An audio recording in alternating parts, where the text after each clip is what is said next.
નમસ્કાર, સુપ્રભાત, good morning. કેમ છો બધા? તો મિત્રો આપણે સ્પેશિયલ ફ્લાવરિંગ જોવા માટે આવ્યા છીએ. આપણે ઘણા બધા ફ્લાવર આવ્યા છે અહીંયા.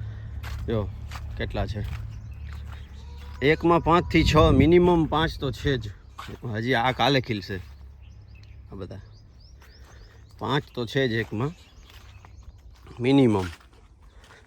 ગણતરી કરી શકો છો, 1 2 3 4 ને ઉપર 5 બધે છે 5 એમ. મને લાગે છે કદાચ ક્વોન્ટિટી વધી ગઈ છે તો સાઇઝ થોડીક નાની થઈ જશે.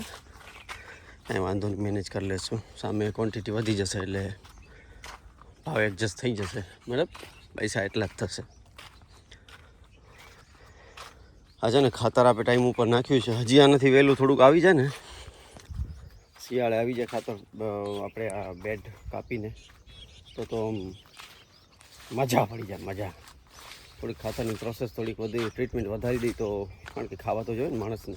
5 દિવસ ભૂખ્યા હો તો અમારી પાસે કામ ના થાય ને પછી જો ખાવાનું ખાઓ તો કેવું જબરદસ્ત મજા આવે શરીરમાં. હવે ખાવાનું મળ્યું, હવે જબરદસ્ત મગજ ચાલવા પણ મંડી જાય. આનું એવું જ છે, સ્ટ્રેસમાં ન હોવા જોઈએ કોઈ પણ ઝાડ. હવે આપણું કટિંગનું કામ તો પૂરું થઈ ગયું છે, રોપા કટિંગનું. એ તો તમે કાલે વિડીયોમાં જોઈ જ લીધું હશે. આજે છે ને લોકસભા ઇલેક્શન 2024નું રિઝલ્ટ છે. 9 વાગ્યાથી અપડેટ આવવાના ચાલુ થશે. હિન્દીમાં કહીએ તો રુઝાન.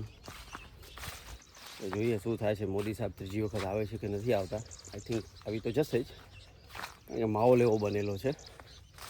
માણસો પાસે કોઈ ઓપ્શન નથી બીજું. જે એ બોલે છે એ ડિલિવર કરે છે સર્વિસીસ બધી. તો બધાને લાગે છે આવી જશે. 10-12 સીટો આમથી આમ થશે. બાકી આવવાના તો મોદી સાહેબ જ. આ મારો ઓપિનિયન છે. હું કોઈને સલાહ નથી આપતો, કોઈને કહેતો નથી કે આવું છે. મને લાગે છે, મને નેતા ગમે છે. ભારતનું ભવિષ્ય એનામાં દેખાઈ રહ્યું છે, એટલા માટે. બહુ જોરદાર ફ્લાવરિંગ આવ્યું છે. મન ખુશ થઈ ગયું જોઈને. આમાં જો કેવું છે, એકમાં જબરદસ્ત. હવે આનું થંબનેલ લઈ લઉં એક મસ્ત.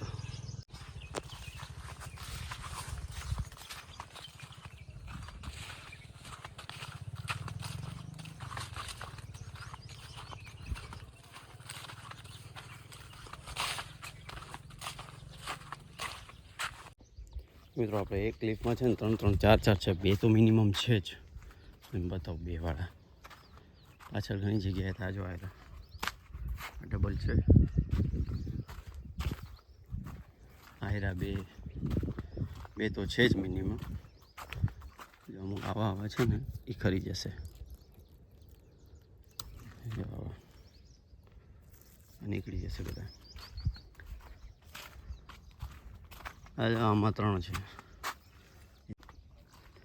બાકી તો હવે ઉપરથી તમને વ્યૂ બતાવું કેવું લાગે છે. થંબનેલ મારે લેવું છે ઉપરથી, જોઈએ કેવું છે. તો મિત્રો ઉપરથી, છત ઉપરથી આવો વ્યૂ દેખાય છે. શું છે, તડકો આવી ગયો છે ને એટલે હવે દેખાતા નથી ફૂલડા. નહીં તો મસ્ત દેખાય એકદમ. પહેલું સ્ટાર્ટિંગમાં મને આવતું નહીં.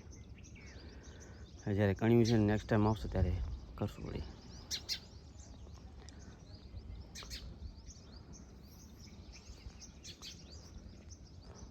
ઉપરથી થંબનેલ લઈ લઉં કેવું આવે છે, જો ખબર પડે ને, જોઈએ તો.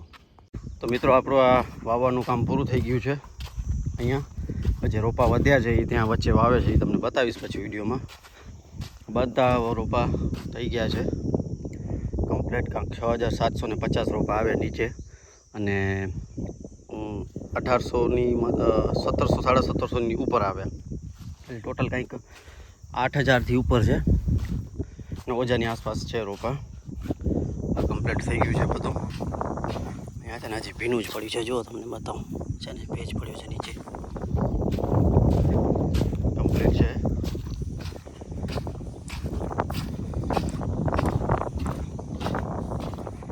હવે થોડાક દિવસોમાં પટાવે તો સારું. ઉપર રહી ગયા છે ઓળવાના, ક્યાંક ભૂલી ગયા છે માણસો.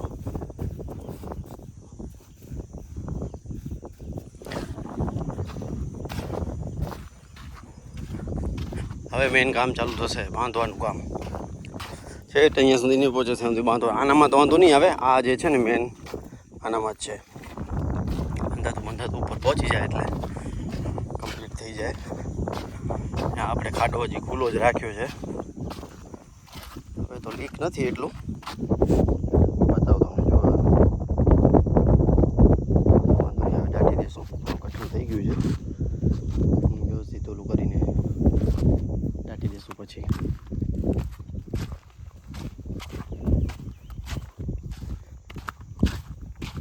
આપણો પોંદો નાખી દીધો છે.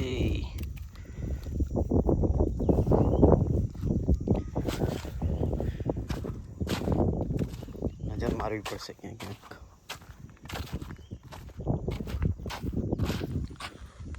પ્લેટ પૂરું થઈ ગયું. જો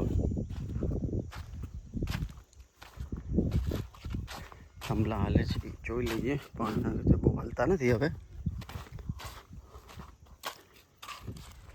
આ તો એકદમ ફિટ જ હતા. કમ્પ્લીટ છે. ચાલો ત્યાં જઈએ આપણે. તો રોપા બધા અહીંયા નાખી દીધા છે આપણે વચ્ચે વચ્ચે, કારણ કે પાણી અમે ચાલુ જ છે એટલે મળી જાય પાણી બધાને કમ્પ્લીટ.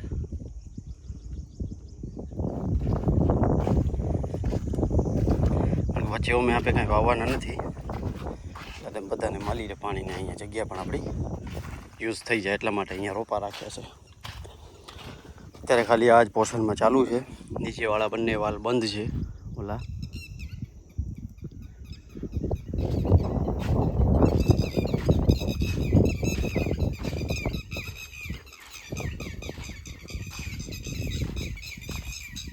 ચિત્તાડી એટલી બોલે છે ને ખબર નથી પડતી. અહીંયા જરા ક્લિક છે.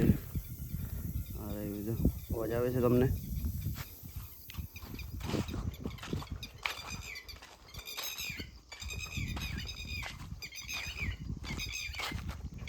અમુકના ફંગસવાળા રોપા બદલાવવા પડશે. નીચે એક બે હતા, અહીંયા એક બદલાવવું પડશે. ઓરે 20-25 રોપા તો અહીંયાથી બદલાવવા જ પડશે, કારણ કે ફંગસ છે એટલે એ નહીં ચાલે. ગ્રોથ બહુ ઓછો કરે ફંગસ હોય એટલે. કદાચ ચાલી જાય 20% એવી સંભાવના હોય કે ચાલી જાય. નહીં તો પછી શું છે કે એના રૂટ્સ છે ને હોય એટલે થોડું થોડું બળ કરે. ફંગસ રિમૂવ કરવી પડે એને રોપામાંથી બધી ફિઝિકલી કાઢીને આવી રીતે ખોતરીને.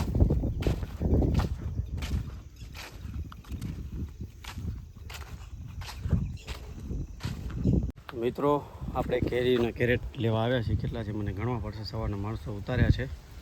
આજે આપણે રાખેલી હતી ને કેરીઓ બધા ઉતારી નાખી છે. જીપ લઈ આવ્યા છીએ. 15 દિવસ પછી જીપ ઉપાડી છે. ત્યાંથી આપણે ફાળવા પર ચેન્જ કરી દીધા છે. ડ્રેગન ફ્રૂટનું બધું કામ પૂરું થઈ ગયું. પથરા ત્યાં વીણવાના હતા એ વીણ્યા છે. જોવું કેટલું વીણ્યા છે ચેક કરી લઈએ આપણે ત્યાં જઈને. રમેશને પેલું છે ને ફોન કરી લઈએ ક્યાં છે અત્યારે. દેખાતા નથી. ટ્રેક્ટર ચલાવવા ગયા હશે લગભગ. પેલું પૂછી લઈએ પછી અહીંયા કેરી ચડાવી દઈએ. આપણે પથરા તો બધા ખણાઈ ગયા છે. ત્યાંથી બધું સાફ થઈ ગયું છે. કાલે છે ને આમ દાંતી ખેડી દઈએ છીએ આમ.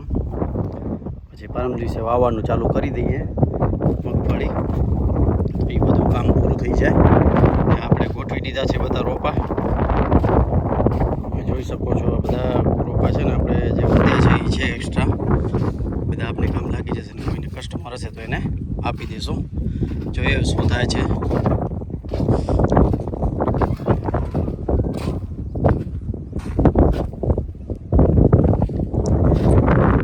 હવે થોડીક છે ને ગરમી ઓછી થવા માંડી ગઈ છે. 35-36 ડિગ્રી વધીને 37 ડિગ્રી જાય છે. એનાથી ઉપર જતું નથી તાપમાન. એટલે વરસાદના દિવસો નજીક આવી રહ્યા છે એટલે આ બધું થાય છે. વાંધો નહીં આવે. વ્યવસ્થિત રીતે બધું સેટિંગ થઈ જશે. મગફળીનો ટાઈમ ટુ ટાઈમ. એના પછી 8મા મહિનામાં આપણે વાલ ચોપી દઈશું. પછી વ્યવસ્થિત કરી દઈશું. આપણે બે વસ્તુ મેઇન છે, મગફળી વાવવાની અને વાલ ચોપવાની. મેઇન બે રહ્યું છે. નીકળી ગયો છે અહીંયા. કાં તો ભૂલી ગયા છે નાખતા જ. શું છે રોપો ક્યાંક ક્યાંક નીકળી જતા હોય છે આવી રીતે. આમ ગયા હોય ને એટલે આમ રાજી થઈ જાય. આપણે આમ ફૂટ કરવા માંડે ને એટલે મજા આવી જાય.